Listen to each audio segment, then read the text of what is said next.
kaya mong dakila. Buhay na walang hanggan sa iyong piling matatagpuan.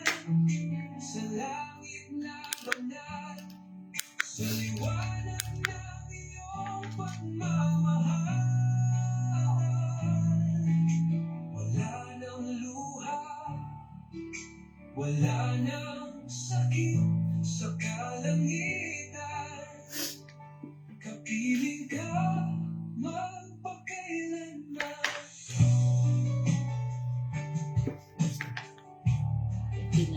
Ang daan patungo sa iyong kaharian ay pag-ibig mong gabay sa bawat hakbang.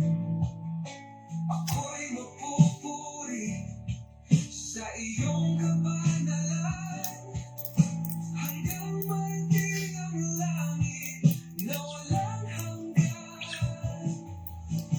Buhay na walang hanggan sa iyong piling matatagpuan.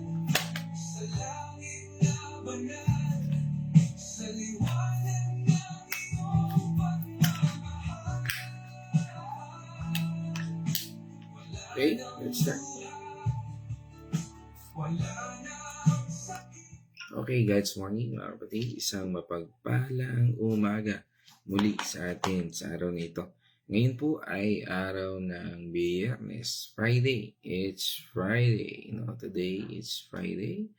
At ngayon po ay tayo ay tutungo sa aklat ng gawa o sa Acts chapter 20 verse 25.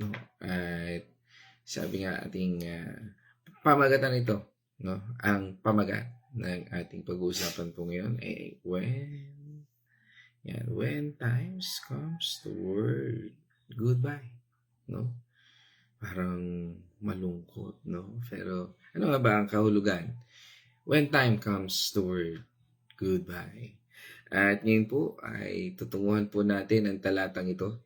At sa ating pong pagsisimula, tayo po ay muli sasamahan ng aking partner para po sa pagbabasa ng talatang ito.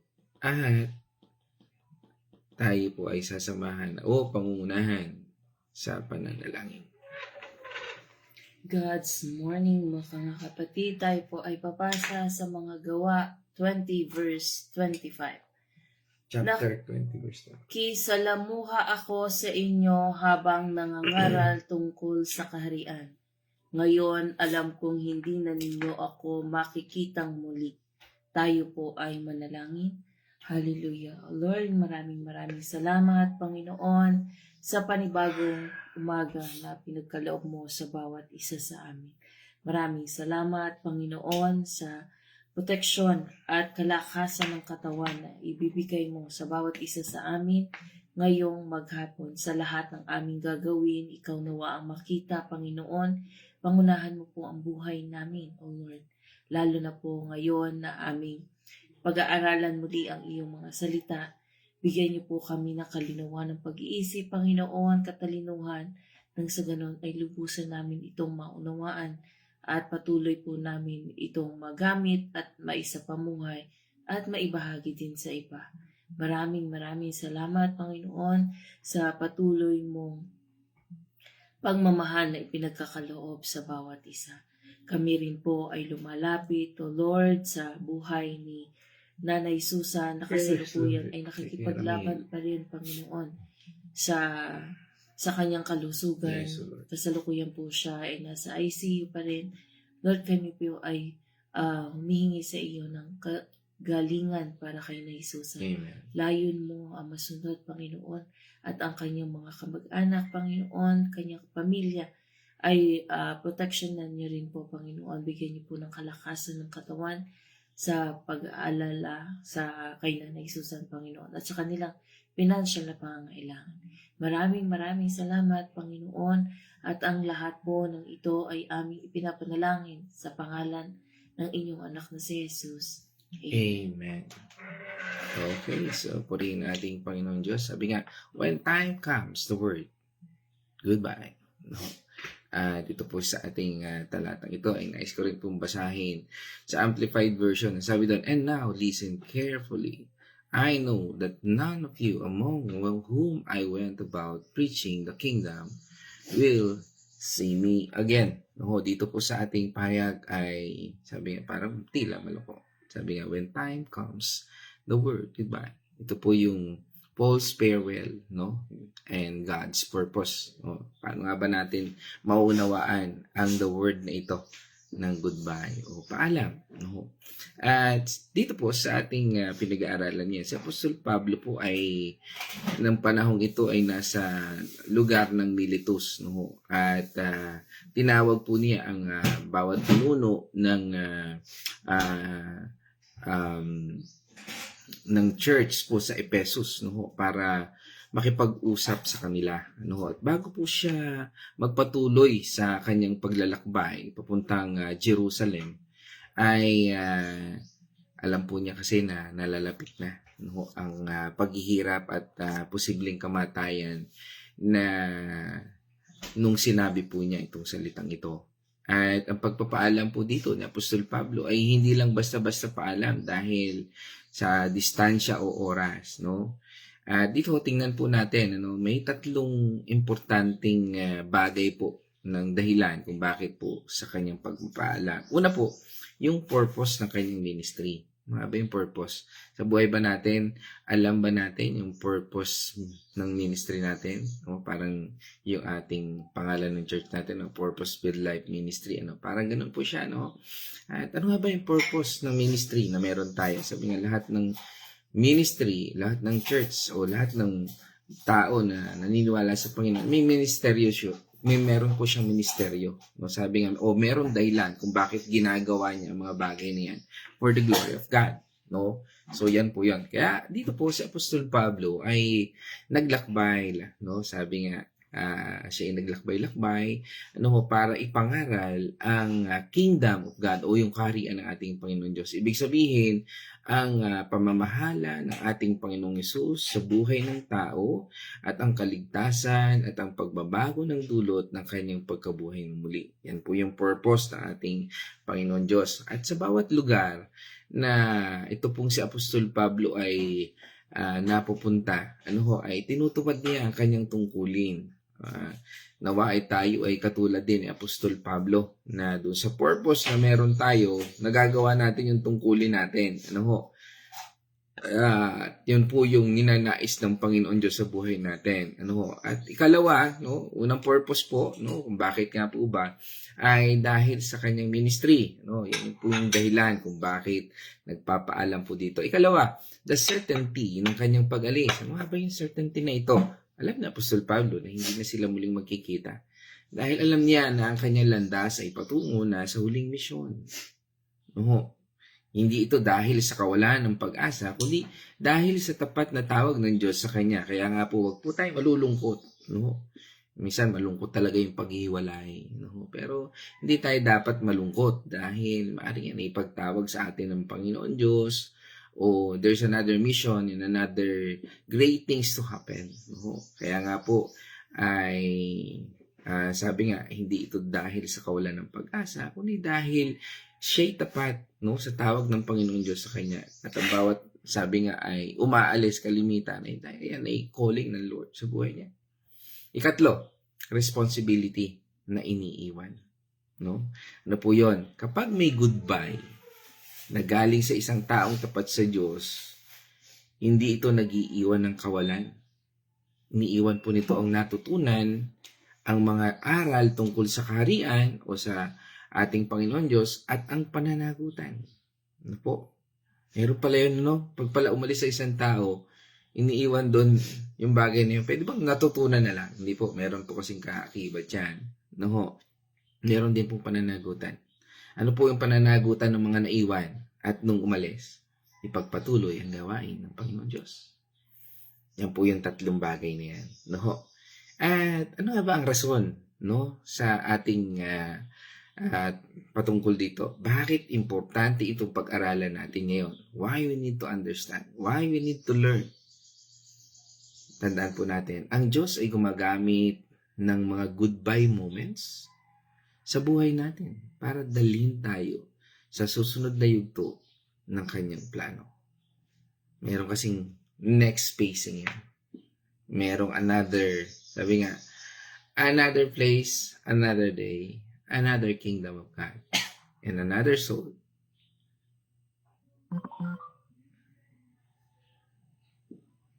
Na ninanais ng Panginoon. At si Apostol Pablo ay handang harapin ang kanyang kinabukasan dahil siya'y tapos na sa kung ano ang ipinagkatiwala sa kanya sa mga tao na kanyang nakilala.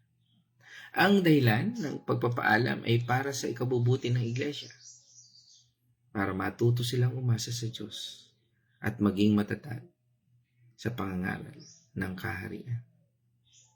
Hindi rin ito tungkol sa paghiwalay na masakit lang. Aroy, hindi po ganun yun. Ito'y tungkol sa completion. Isang mission, sabi nga, di ba, nakaraan, naging topic natin, mission accomplished.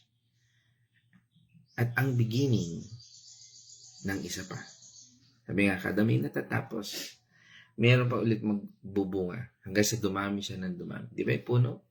Sumasanga siya ng sumasanga. And then sabi ng Panginoon, He is the branch, He is the vine, we are the branches. Mga kapatid, hindi rin po ito tungkol sa paghiwalay na parang sabihin ay, ouch lang, no? Kaya nga po, kahit hindi na natin makakasama ang ibang tao sa buhay natin, may mga tao talagang bago rin ipapakilala sa atin. Kaya nga po sa paglalakbay natin ito, mahalaga na gampanan natin kung ano ang itinalagaan ng Diyos para sa atin. Maaaring siguro tanong natin, how do we know when it's time to say goodbye? Paano natin masasabi na it's time to say goodbye? No, mula po sa mensaheng ito, nating teksto at mga aral ng Biblia, may 3 tanda, again, another 3. May 3 tanda na makatutulong sa atin para malaman kung kailan ang panahon para malaman po natin ito. Una, kapag tapos na ang ipinagkatiwalang tungkulin sa atin ng Panginoon Diyos. Ibig sabihin, wala ka nang gagawin doon. Tulad ni Paul, na natapos na siyang magpalaganap ng salita ng kaharian sa mga taga-Epeso. Alam natin na oras na para magpaalam. Kapag natapos na natin ang gawaing ipinagkatiwala sa atin ng Diyos sa isang lugar o sa mga taong iyon. Diba si Moses? Alam na oras na niya para umalis. Nang makita niyang handa na ang mga Israelita at si Diyos, si Josue, na mamuno para sa bayang pinili ng Diyos. Tuhayan po natin yan. Sabi niya doon sa Deuteronomy 31 verse 2. Ang sinabi niya, 120 taon na akong ngayon at hindi ko na kayo kayang pamunuan. Bukod dito, sinabi sa akin ni Yahweh na hindi ako maaaring tumawid ng Jordan. Yun. Meron siyang, meron po siyang pamamaalam doon. Ikalawa, punta tayo, di ba? Yung una, sabi niya, kapag tapos na, ipinagkatiwala sa ating tungkulin. Ang ikalawa naman, kapag may bagong tawag na ang Diyos sa buhay natin. Kung tayo tinatawag na sa lugar na yon, yan po, it's a sign. Kapag nararamdaman natin na tinatawag na tayo ng Diyos na lumapit sa ibang lugar o gumawa ng ibang gawain para sa kanyang kaharian, iyon ay isang tanda na kailangan na nating tanggapin ang pagpapaalam. Ating Panginoong Hesus ay nagpaalam sa kanyang mga alagad dahil meron siyang bagong tungkulin sa langit at may bagong misyon na ibinigay sa bawat apostol. Diba? Matthew 28 verse 18 to 20. Lumapit si Jesus at sinabi sa kanila, ibinigay na sa akin ang lahat ng kapangyarihan sa langit at sa lupa. Kaya't habang kayo'y humahayo, gawin ninyong alagad ko ang lahat ng tao sa lahat ng bansa. Bautismuhan ninyo sila sa pangalan ng Ama, ng Anak at ng Espiritu Santo. At ituruan ninyo 20. Silang 20 lang. sumunod sa lahat ng inuutos ko sa inyo. Tandaan ninyo, ako'y laging kasama ninyo hanggang sa katapusan ng panahon. Amen. So yun po yun, no? The Great Commission. When people says goodbye, it means the Great Commission. Ikatlo, kapag ito'y para sa ikabubuti ng mga tao at ng kaharian. Kapag nakikita natin na ang pagpapaalam ay makatutulong na lumakas at lumago ang mga taong kasama natin sa pananampalataya at makatutulong tayo ito sa paglaki ng kaharian, alam natin na tama ang oras.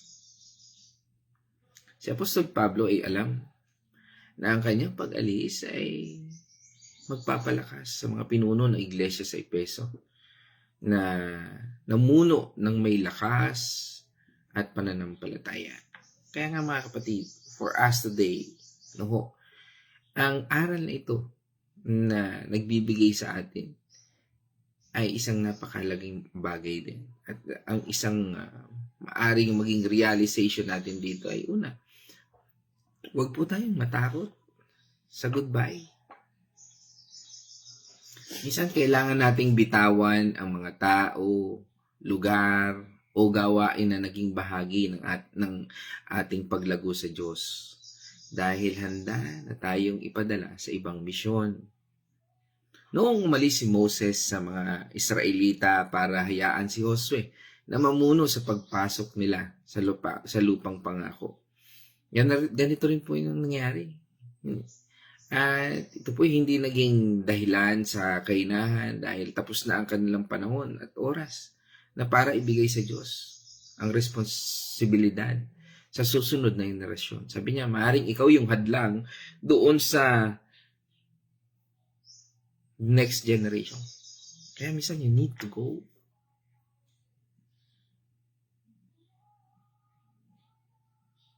Tanda ako na mayroon isang kabataan nagsabi sa akin, Pastor, bakit ka nag-left? Sabi ko, maaaring hindi niyo maintindihan yan. Pero I need you will understand something before.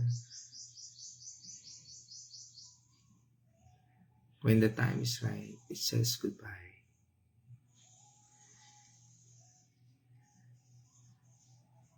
Sabi nga sa atin, di ba? Deuteronomy 31 verse 1 to 8. 1. Nagpatuloy si Moises sa pagsasalita sa mga Israelita. Ang sabi niya, 120 taon na ako ngayon at hindi ko na kayo kayang pamunuan. Bukod dito, sinabi sa akin ni Yahweh na hindi ako maaaring tumawid ng Jordan. 3. Ang Diyos ninyong si Yahweh mismo ang mangunguna sa inyo. Pupuksain niya ang mga bansang daraanan ninyo upang mapasa inyo ang lupain nila. Si Josue ang inyong magiging pinuno gaya ng sinabi ni Yahweh. 4. Ang mga bansang iyon ay lilipulin ni Yahweh tulad ng ginawa niya sa mga hari ng Amoteo na sina Sihor at Og at sa kanilang mga kaharian. 5. Sila'y ipabibihag ni Yahweh sa inyo at gagawin naman ninyo sa kanila ang sinabi sa inyo. 6. Magpakatatag kayo at lakasan ninyo ang inyong loob. Huwag kayong matakot sa kanila sapagkat sasamahan kayo ni Yahweh sa inyo na inyong Diyos. Hindi niya kayo iiwan ni pababayaan man. 7. Ipinatawag ni Moises si Josue at sa harapan ng sambahayan ng Israel ay sinabi ang ganito, magpakatatag ka at lakasan mo ang iyong loob sapagkat ikaw ang mangunguna sa bansang ito sa pagsakop sa lupaing ipinako ni Yahweh sa kanilang mga ninuno. 8. Si Yahweh ang mangunguna sa inyo, sasamahan kaniya, hindi kaniya bibiguin o pababayaan man. Kaya't huwag kang matakot ni panghinaan ng loob. Amen. So, yun po yun, no? Minsan, that is the very purpose of God. Kaya nga, may mga bagay sa buhay natin minsan. No? Huwag tayong hihinto. No? Huwag tayong titigil. Ganito rin po nangyari sa ating Panginoong Hesus. Nang iwan niya ang mga alagad, di ba? Bago siya umakyat sa langit. Siya nagiging tanong sa atin, bakit tumalis si Lord? Pwede naman, bida na siya kasi nabuhay na siya. Pero hindi yun eh. There's another purpose eh.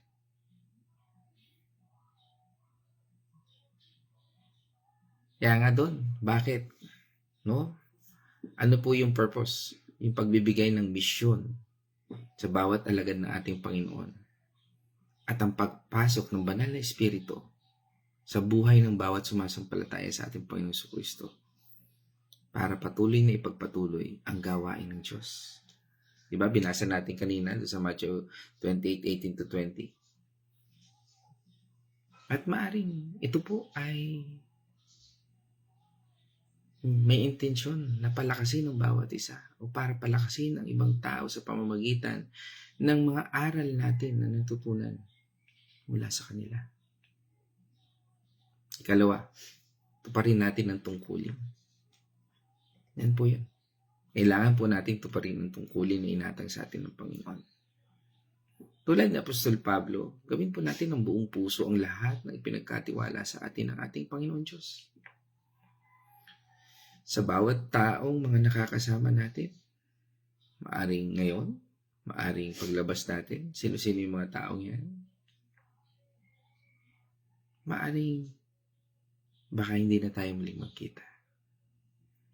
Pero ang mga aral tungkol sa kaharian ng ating Panginoon ay dapat ibahagi at manatili at magliwanag at lumiwanag pa saan mang dako ng mundo tayo mapunta. Apostol Pedro ay nagtaguyod ng mga unang Kristiyano at nagbigay ng mga tagubilin bago siya mamatay. Binigyang diin niya na tuparin ang tungkulin bilang mga alagad ng ating Panginoon Diyos. Diba? Doon sa talata ni Apostol Pedro na yan. 1 Peter 5, verse 1 hanggang 4. Sa mga matatandang namumuno sa inyo, nananawagan ako bilang isa ring matandang pinuno ng iglesia tulad ninyo.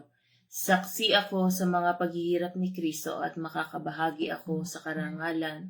Malapit nang ipahayag, nakikiusap ako sa inyo. Alagaan ninyo ang kawan ng Diyos at ipagkatiwala sa inyo. Alagaan ninyo ito ng maluwag sa loob at hindi napipilitan lamang. Iyan ang nais ng Diyos. Gampanan ninyo ang tungkulin, hindi dahil sa kabayaran, kundi dahil gusto ninyong maglingkod. 3. Hindi bilang Panginoon ang inyong nasasakupan, kundi maging halimbawa kayo nito. 4. At pagparito ng pinunong pastol, ay tatanggap kayo ng maluwalhating koronang di kumukupas kailanman. Yun.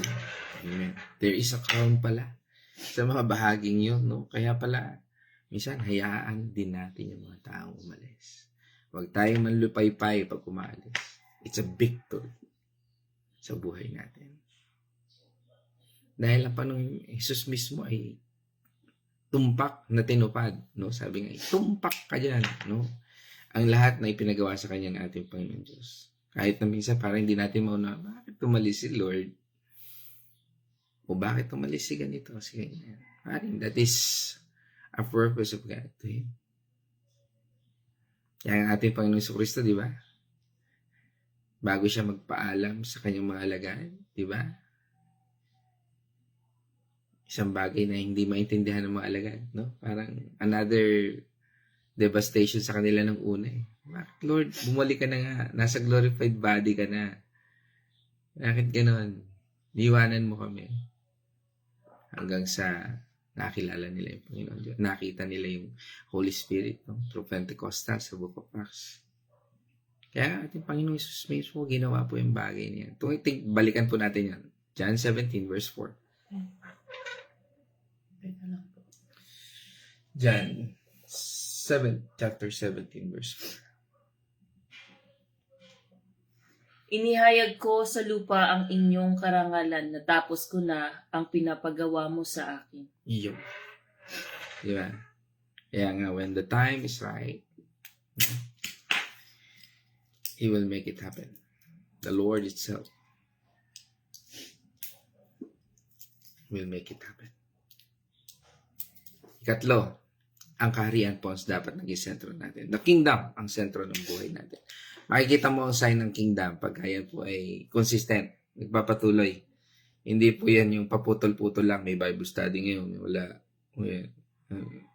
Oo, sabihin natin, may live ngayon, wala bukas. Hindi po ganun yan. Hindi yan paputol-putol. Pagka ganun ang ginawa natin, patalon-talon din ang ministeryo natin, patalon-talon din ang emotion natin, patalon-talon din ang pagpapala ng Diyos sa buhay natin. Ito po ay consistency, pagiging matatag. At ito'y nakatuon sa kaharian ng pagiging sentro ng lahat. Sabi nga, madaling magsimula eh. Madaling parang boom!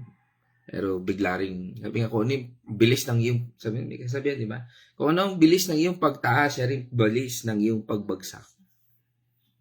It's very nice na gradual ka lang eh, minsan eh. Pero alam mo na tama ang iyong ginagawa. Sabi nga, work smarter, not harder. Sa lahat ng pagbabago at pagpapaalam, tandaan natin na hindi tayo naglalakbay para sa sarili natin. Para tayong makapag-aral, matuto, at makatulong na makilala ng ibang kaharian ng ating Panginoong Hesus. Tandaan, again, I will repeat this. If you have a church, pero wala kang Bible study, that is not a church. It's a show. And there's no presence of God there. Dahil nabubuhay lang ang Panginoon Diyos sa bawat salita na naipamumuhay ng tao. Nung ipinadala ng ating Panginoong Hesus ang 12 alagad para mag-evangelize, alam nilang hindi na lahat ay tatanggap sa kanila. At bakit hindi na sila muling makapagkita sa isang lugar na yun. Kaya tingnan pa natin yun. Matthew 10, verse 5 hanggang 15. Ang 12 ito'y sinugo ni Jesus at kanyang pinagbilinan. Huwag kayong pupunta sa lugar ng mga hintil o alinmang bayan sa mga Samaritano. 6. Sa halip, hanapin ninyo ang mga nawawalang tupa ng sambahayan ng Israel. 7. Humayo kayo't ipangaral na malapit nang dumating ang kaharian ng langit. 8. Pagalingin ninyo ang mga may sakit at buhayin ang mga patay. Pagalingin at linisin ninyo ang mga may ketong at palayasin ang mga demonyo. Yamang tumanggap kayo ng walang bayad, magbigay naman kayo ng walang bayad. 9. Huwag kayong magdala ng pera, maging ginto, pilak o tanso. 10. Sa inyong paglalakbay, huwag din kayong magbaon ng pagkain, bisan, pamalit, na sandalyas o tungkod, sapagkat ang manggagawa ay karapat-dapat na tumanggap ng mga bagay ng kanyang ikabubuhay. 11. Saan mang bayan o nayon kayo dumating, humanap kayo ng taong karapat-dapat pakituluyan, at kayo ay tumuloy sa bahay niya habang kayo'y nasa lugar na iyon. 12. Pagpasok ninyo sa bahay, sabihin ninyo, maghari nawa ang kapayapaan sa bahay na ito. 13. Kung karapat-dapat ang mga nakatira doon, panatilihin ninyo sa kanila ang inyong pagpapala. Ngunit kung hindi, bawiin ninyo iyon. 14. At kung ayaw kayong tanggapin o pakinggan ng isang tahanan o bayan, umalis kayo roon at ipagpag ninyo ang alikabok ng inyong mga paa. 15. Tandaan ninyo, sa araw ng paghuhukom ay higit na mabigat ang parusang igagawad sa mga mamamayan ng bayang iyon kaysa parusang daranasin ng mga taga-Sodomo at Gomora. Amen. Malinaw? Kaya nga po, mahalaga po yung salita ng Panginoon Diyos. Dahil kung hindi na sila tatanggap doon, hindi na nakikinig, wala ka ng mission doon. Yeah. Kahit nga si Paul ay nagpaalam na hindi na makikita ang mga taga-Epeso. Pero there's a reason naman, ibang reason na pero ipapakita natin, dalawang bagay kasi. Pag wala ka ng mission doon sa isang lugar na yon, hindi mo na kailangan manatili ito. Ang kanyang mensahe palaging, sabi nga dito sa mensahe ito, ay nakatuon sa kahalagahan ng pagiging bahagi ng kaharian ng Diyos. Ibig sabihin, doon ba sa ginagawa mo ngayon, nakikibahagi ka o minsan your kingdom na lang? Para bang Hindi na yung Lord ang nag-glorify sa buhay mo. Hindi yung mga material thing at sarili mo na lang. Kapatid, sa akin po pagtatapos, bumangon tayo. Huwag nating hayaan na ang takot sa pagpapaalam ay pigilan tayo sa paggawa ng kalooban ng Diyos. Kung ang reason mo naman ay para sa kalooban ng Panginoon Diyos ko. Hindi tayo nilikha para manatili sa isang lugar o manatiling kasama ng iilang tao lamang. Tayo tinawag para ikalat ang liwanag ng kaharian ng Diyos. Ngayon mismo, buksan po natin ang ating mga puso, mga mata. Baka merong goodbye na kailangan ninyong tanggapin o kailangan natin tanggapin para makapagsimula sa bagong misyon. Baka may mga taong kailangan ninyong bigyan ng mensahe ng kaligtasan habang may panahon pa. Baka may mga lugar o gawain na tapos na ang panahon para sa inyo. Baka hindi ka na para dyan. At handa na kayong ipadala ng Diyos sa ibang lugar para makapaglingkod. Si Paul ay hindi nag-alinlangan. Alam niyang tapos na ang kanyang panahon sa mga taga-Epeso. Pero handa siyang harapin ang susunod na hakbang dahil siya'y tapat sa anumang tawag ng Diyos sa buhay niya.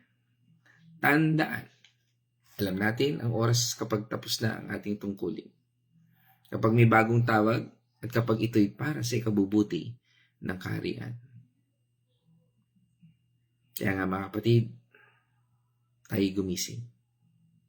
Ang oras ay hindi naghihintay. Bawat segundo ng ating buhay, hindi pwede natin sabihin, pause. Lahat ay titigil. Everyone moves. Baka ngayon na po yung panahon para sabihin ang mga salitang kailangan sabihin. Gawin ang mga bagay na kailangan gawin. At tanggapin ang mga pagpapaalam na bahagi ng paglalakbay natin kasama ang ating Panginoon. Kaya nga, sabi ng 1 Corinthians 15:58 sa ESV version, sabi niya doon, if my recollection is correct, therefore, my beloved brothers and sisters, be steadfast and immovable, always abounding in the work of the Lord, knowing that in the Lord your labor is not in vain. Purihin natin Panginoon Diyos, mga kapatid. At ngayon po, tayo po ay dadako sa Venice Reflection. God's morning, mga kapatid. Sabi nga po, bago mamaalam sa dapat pagpaalaman,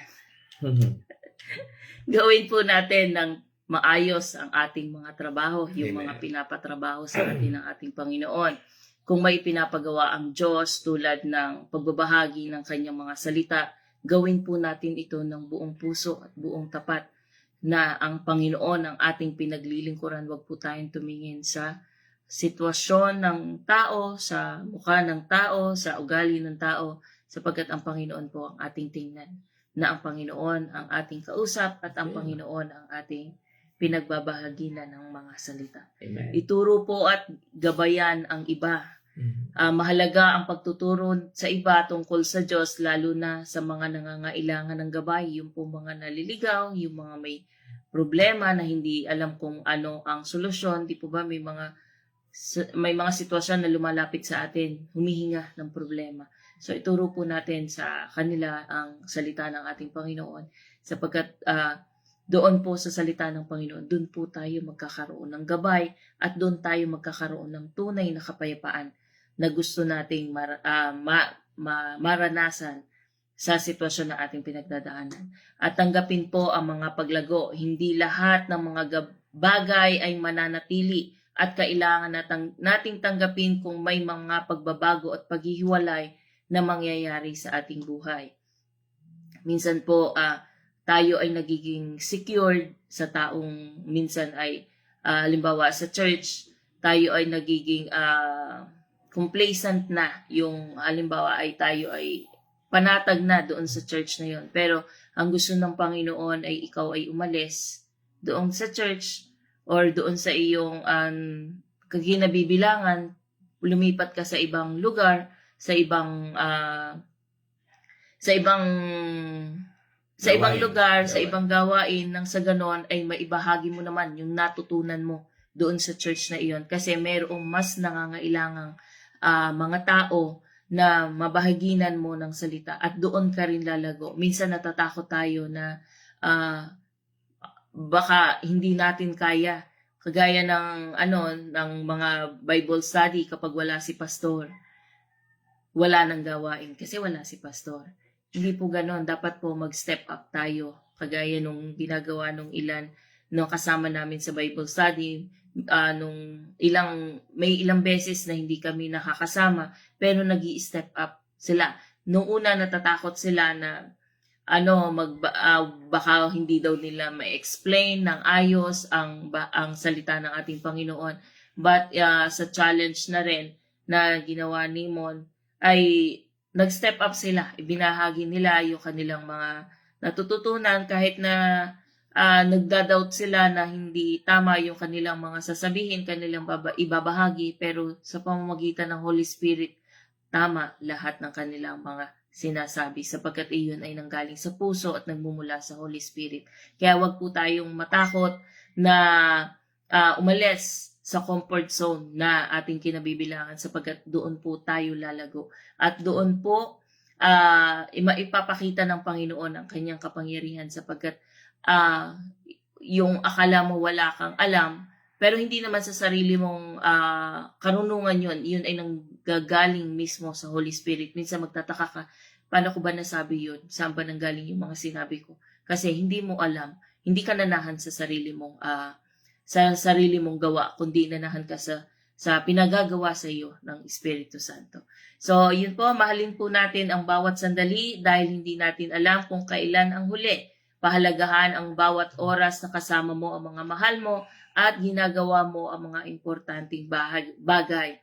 Sapagkat lahat po tayo ay hindi po natin alam kung hanggang saan tayo mananatili dito sa mundong ito. Ang Diyos lamang po ang nakakaalam kung kailan tayo aalis sa mundong ito. Meron kahapon po may narinig ako habang doon sa nagbabiyahe kami pa uwi sa 702. Kay Pastor Banjo. Yung Banzuela. pastor doon na sabi nga, Si Jebo. kapag may sakit ka at may pera ka, uubusin mo yung pera mo, milyon-milyon man yan, huwag ka lang mamatay. Kasi natatakot kang humarap sa ating Panginoon. Sapagkat, kaya ka natatakot Hindi ka kasi na. ang dami mong kasalanan. Nahihiya kang humarap sa ating Panginoon. Kaya, uubusin mo yung millions mo, mabuhay ka lang dito sa mundong to. Pero kung ikaw man ay tapat sa ating Panginoon, namumuhay ka na may kapayapaan sa ating Panginoon at namumuhay ka ng tama sa pinapagawa ng ating Panginoon, hindi ka takot mamatay. Amen. Nananabik ka pang na makita ng harapan ng ating Panginoon sapagkat lahat naman pa tayo ay doon pupunta. Meron kang kapayapaan kasi napulpil mo na ang purpose mo dito sa lupa. Kaya po, napaka-importante po na pahalagahan natin ang bawat sitwasyon o bawat minuto na meron tayo dito sa lupa. Kung ano Amen. may pinapagawa ng Panginoon, huwag po tayo mag-hesitate. Amen. Agad nating sabihin, agad nating ibahagi sapagkat ang Panginoon, yung hindi po natin alam, baka mamaya, wala na tayong pagkakataon na sabihin pa kung ano man yung pinasasabi ng ating Panginoon. So, magtiwala sa ating Panginoon kahit na may lungkot o takot, magtiwala pa rin na ang Diyos ang bahala sa lahat. Sa iyong mga gawa, ay mahalaga. Ang mga ginagawa mong mabuti at paglilingkod sa Diyos ay may malaking epekto sa iba kahit wala ka na, ubos na. Pero ang nakikita na sa iyo ng iba ay ang Panginoon at ang mga ginagawa mo na maganda na para sa Panginoon. Sa madaling sabi po, sinabi ni Apostol Pablo na tapos na siya sa kanyang misyon sa kanila at handa na siya sa anumang mangyayari dahil alam niyang nagawa na niya ang kanyang parte. Ito ay nagtuturo sa atin na maging tapat sa ating tungkulin at magtiwala sa ating Panginoong Diyos sa lahat ng pagkakataon. So yun lamang po, maraming salamat po and Goodbye. God bless po. Goodbye!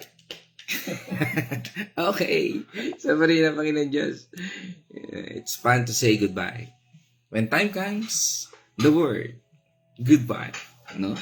Sabi nga, at ngayon, tayo po'y dadako sa ating mga kasama ngayon sa umagang ito. No? At pinangunahan po ng lugar ng Bulakin dito sa aking comment section. Nakita ko rito is Nay Marta is watching at isang mapagpalang umaga dyan sa Bulakin at batiin na natin ang mga taga Bulakin. Diyan si Nay Gori, Nay Marta, yan sila Yasel, si Nay Lina. Yan, siyempre kasama din natin dyan sila Kuya Chris, no? At pagbati sa lahat ng buong pamilya dyan. At dito sa sumunod po ay mula po sa Dolores, Quezon, kasama po natin ang Dalangin Family sa pangunguna po ni Tatay Victor at ni Nanay TC. Isang mapagpalang umaga po dyan sa lugar ng Bulakin at mapagpalang araw sa inyo pong buong pamilya. At yan, batiin din po natin kung naman tayo sa lugar ng Villa Escudero, ang lagi rin nating nakakasama sa lahat, sa Bible study. Kasama rin po natin ang aking nanay Winnie na ito. Pagbati natin sa buong Patual family. Yan, isang mapagpalang umaga po sa inyo, Nay Winnie, at sa inyong buong angkan. At syempre, ngayong umagang ito, kasama rin natin ang aking inaanak. Yan, si Engineer Tyrone Azucena. Yan, aking po inaanak yan. At pagbati ko rin sa kanyang may bahay sa aming inaanak na si Janessa. Yan, sa mag-asawang yan, isang mapagpalang umaga sa inyo, mga inaanak, at patuloy kayong pagpalain ng ating Panginoon Diyos. Best regard sa buong family. At yan, sa ating araw dito, kasama rin po natin ang pastor na itinalaga ng ating Panginoon mula po sa Teloric Church, no? Kasama po natin si Pastor Ed Srona, isang mapagpalang umaga po at God's morning sa buong Teloric, no?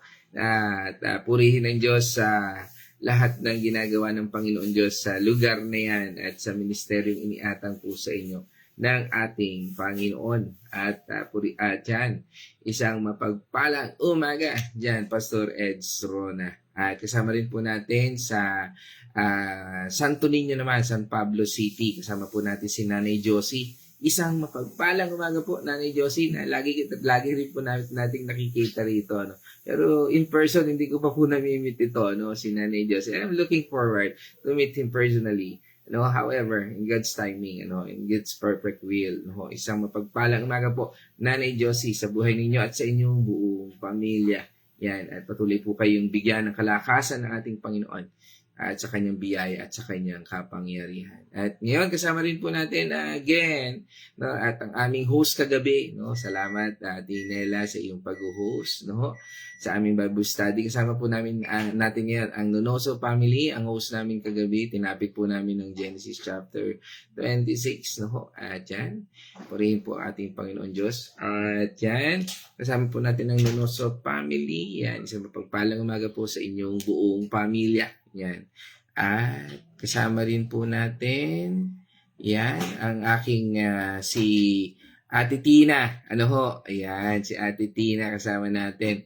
At kumusta na dyan, no, sa Kapas Tarlac, siyempre kasama rin yan ang aking partner, si Architect Arnel. Na yan, ito mga masisipag din po ito nagbabahagi ng salita ng Panginoon Diyos. Na ngayon po ay dati kasama ko sa Bible study. Ngayon, sila na ngayon na nagba-Bible study. So, purihin ng Diyos. Nakakatuwa po gawain ng Panginoon. Iba-iba man tayo ng landas, iba-iba man tayo ng pagkakatawag. Ang mahalaga po tayo magpatuloy at huwag po tayong matakot to the word and to the person saying goodbye. Isang kagalakan po yan when you finish na yung mission. Sabi nga, pag ikaw ay mission accomplished na doon sa isang lugar na yun, it's time to you to say goodbye and let them, yung mga taong susunod ang siyang magpatuloy according to the purpose at layunin ng Diyos. Kaya po yan, kasama po natin yan. Yan, at from ano naman tayo ngayon sa USA. Kasama rin po natin ang ating kapatid, ang pamilya Dao. Yan. At kasama po natin sa pamumunan ni Nars Abby. Isang mapagpalang umaga po sa ating lahat dyan. No? At purihin ng Diyos sa buong family. Yan. At yan, kasama rin natin mula naman po sa lugar ng Liliw. Yan, ang Arosena family. Kasama po natin si Nay Edna. Isang mapagpalang umaga po dyan sa inyo sa bayan ng Liliw at sa inyong buong pamilya. Yan. At kasama rin natin ang puyat pa ito dahil may buhos sila kagabi dyan sa Cavite. Yan. Kasama po natin yan ang ating lead man dyan, no? Si Bernard Castillo Mandigma. Yan. Bayaw ko po yan.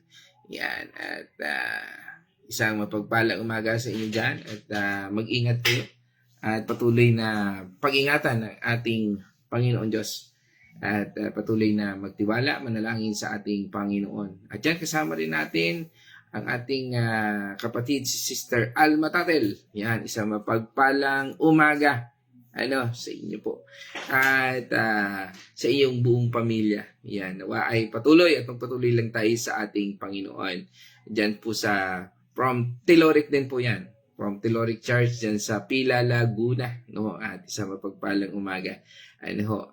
Dumarami ang mga kapastoran sa lugar na yan. Pero dapat dumami rin po ang ating, sabi nga ay pagpapatuloy na talagang pagpapakalat. Maganda po yan dumadami ang ating kapastoran at sa pagpapalaganap ng salita ng Panginoon Diyos.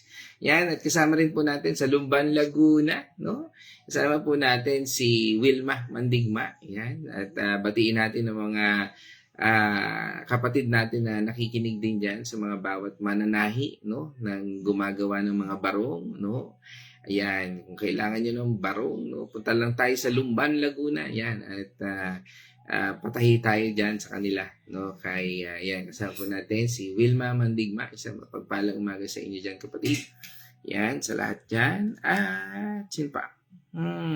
Yan, from mga kamag-anak ko naman. Sa mapagpalang umaga, Ate Lilibet Chua. At syempre, pagbati ko rin ka aking Kuya Ruel. At sa aking Uncle Sid at Mamang Diding dyan sa Alamada, Cotabato. Isang mapagpalang umaga po sa inyo. Sa lahat dyan, sa Gitgano, Chua, Tan, family. Mga kamag-anak po namin dyan sa Alamada. Yan. At ayan, pagbati rin po natin sa aking kapatid, from Santa Rosa, Laguna ulit. Yan. Sa pagbati natin, yan, syempre sa aking nanay, kay Corazon Mercado, at syempre dyan sa aking kapatid, kay Caroline, at sa aking anak, si Casey, at sa aking mga pamangkin, kay Princess Shai, Angelo, CJ, and my baby, Sian, at syempre kay Luna, baby. Yan. At sino pa? Yan, syempre, nandyan na rin ang aking nanay, nabati ko na rin. Sa mapagpalang umaga, ma. Yan, lagi lang mag-walking. Yan, walking. Yan. At from Usamis, kasama rin po natin ang ating kapatid na si Dr. Julia C. At isang pagbati sa buong pamilya po dyan. Kila Sir Dodong, Johan, Kerwin, at Johnson. Sa mapagpalang umaga po sa inyo. At purihin ating Panginoon Diyos dyan po sa lugar ng Usamis. Yan. Okay, sino pa? And I think that's all. Ay, kasama na, kita ko dito kanina sila Brother Arthur tsaka si Ate Carmelite. Sila yung kauna-unahan actually.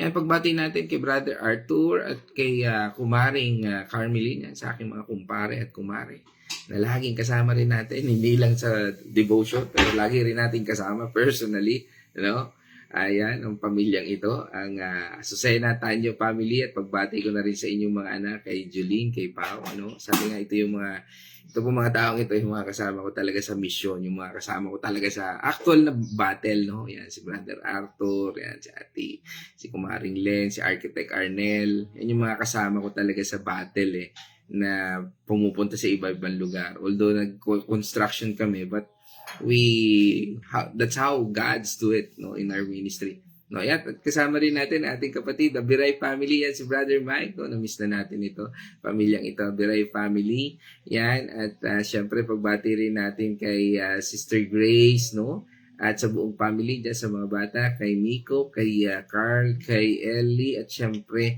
sa aming mga baby kay Dion, at kay aking inaanak na si Butchay, at syempre pagbati rin natin kay aking kumaring Dayan. So isang mapagpalang umaga po, at sa ating lahat to, nakita ko rito yan, sino pa. Okay, so that's all mga kapatid. I think nabanggit ko lahat. Kung meron pa, minsan kasi hindi nagre-reflect dito sa comment section, and I apologize. No? Pagbati ko na rin kay, parang hindi ko nakita rito si Pastora Pe. Pagbati natin sa Andal, Actilaga family. At happy birthday nga pala kay Mami Ellie kahapon. No? Isang mapagpalang kaarawan in heaven na po. No? Sabi nga ay purihin ng Diyos dahil lang it's 85 birthday, tama ba? No? Mami Ellie, ano, I don't hindi po yan tiyak, ano ho. That's is only my sa tingin ko lang po, no.